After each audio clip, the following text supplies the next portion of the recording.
higher education, Africanization of higher education. So in essence, going back to history, seeing how colonialism alienated Africans from, and this is said by John Beatty, who is a Kenyan writer and was also a freedom fighter. And we've also heard people writing about how the British alienated Kenyans in the sense that we were divided. They used divide and rule. In a way, Kenyan tribes who were living closely together were pushed to different geographical locations so that the British could have way to rule and colonize us. And this has not ended. Even though we have received independence, we still see us divided within ethnic boundaries, and this is actually a lot that is happening in Kenya now, conflicts. And the other dimension of that is what Justo was talking about, which is learning that you're not capable of doing anything. Yes. And then what we do in our education to reverse all that is that we study Franz Fanon, we study Albert Memmi, we study Pablo Freire, Ivan Illich, and we study our patriots that are hidden from us. We are told that a person that we respect a lot, Mr. George Washington, is our main patriot, and we teach that that he is a main patriot of the United States of America, that our main patriot is called Pedro Albizu Campos, or Ramón Emeterio Betances, or Eugenio María de Hostos, or Mariana Bracetti, or Juana Colón, or Blanca Canales.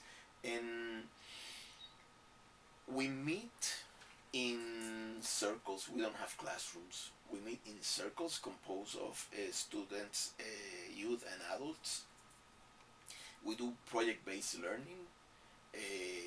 They decide what will their education be about, but they agree on a circle to do a project linked to one of the social causes of Puerto Rico, or environmental aspects, or just community organizing, or whatever. And they do all their education about the project that they decide they want to do. But also then we teach subjects in which you can learn to be productive. For example, agriculture. We do gardening in the school. And students come every day to school, they participate in the circle, they study, they get prepared to graduate, but they also go to the garden and they produce, and they sell what they produce, and they earn the revenue. They give 20% to the school in a cooperative that we have in society, students and the school. And they come every day, they learn, they teach, and they produce. And they go home with money in their pockets without selling drugs anymore. And we just change the herb they sell. Now they sell lettuce, tomatoes, pepper, what is needed to make sofrito. I don't know if you have sofrito. I love sofrito. It's what you used to cook to give flavor to what you cook. So they produce. And other circle takes all that and makes the sofrito, and other circle makes all they sell, others cook, but it's their businesses. So we don't prepare our students to learn to be productive. They graduate being productive and owners of their cooperative.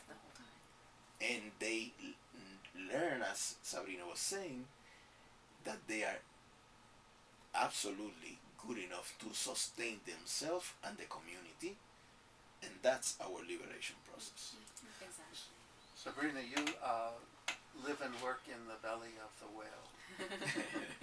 What is the relevance of psychological decolonization for you? It's incredibly relevant because I think, one, with the incredibly diverse communities that we have here in the United States. We are dealing with folks who have both histories of colonization from other countries, as well as the experience of being essentially treated as colonized or dispossessed people in their own country, if they're multi-generational American citizens or not citizens, depending on their status. And so we have that very same challenge of people who have been socialized for generations to believe that they are dependent on a corporation to get their food, who don't necessarily see the lines of connection between what they eat and people's actual work, what they wear, and people's work, etc. And so there's a sense of having to overcome that sense of dependency of receivership as opposed to production and an agency with. I think in terms of the role schools play in overcoming that is, again, having both the experience of making things, so that for students and teachers themselves to understand that they themselves are capable of creating things. They don't have to depend on someone else, because that equalizes the playing field in a massive way. If you think you're dependent on cheap prices at Walmart in order to live, then you are never going to challenge Walmart to pay their workers fairly, to pay all of their taxes to support things like schools, etc. You're never going to be able to enter into that conversation as equals if you think that you can't do without them. The other thing is also going back into history, and just like we can all recite examples, I think, of texts that will tell certain groups of people in our society. Everyone who isn't a white cisgendered male in our society has been told at one point or another that basically their society, their ancestors, contributed nothing of value to our society right now. And so it is vitally important to have a fully integrated, multicultural, explicitly anti-racist, anti-sexist, anti-oppressive curriculum as well, so that all the students see themselves represented among the people who created what we experience now. Because when some kids don't see themselves in the curriculum and they are also having a passive experience in their education, then they learn, I'm not capable of, I only deserve what's given to me, and if it's not very much, then that must be because I'm less than. And so we need them to have the experience of their own power, so that they understand, no, I am worthy, I am capable. And then also to see people who look like them in history and say, like, oh yeah, I come from that, people like me have been able to do this, and I know that I can do things. So I know that I'm destined for good things. I can keep on a path that leads me towards success, as opposed to having to put, leave their fortune, their fate up to whoever decides to be either nice or mean to them. Jane, you were responding. Psychologically, we teach the student sense of humanness. That's the Ubuntu, if you've heard of. So we try to use words that have been used universally. For example, there is an issue going on of human rights. It's everywhere. Globalization is everywhere. So we try to use these words and see how they exist in our African context, like humanness, Ubuntu, Mutu. In Swahili you say mtu. That shows that a human being is not a thing. Is a person with needs. And so we need to treat people, not as things or processes or structures that do not have life. So then we psychologically we instill self-confidence in Kenyans and even in South Africa, that they are human beings and they have a potential to do anything they want to do. So yeah, something like that. I'll say that shortly.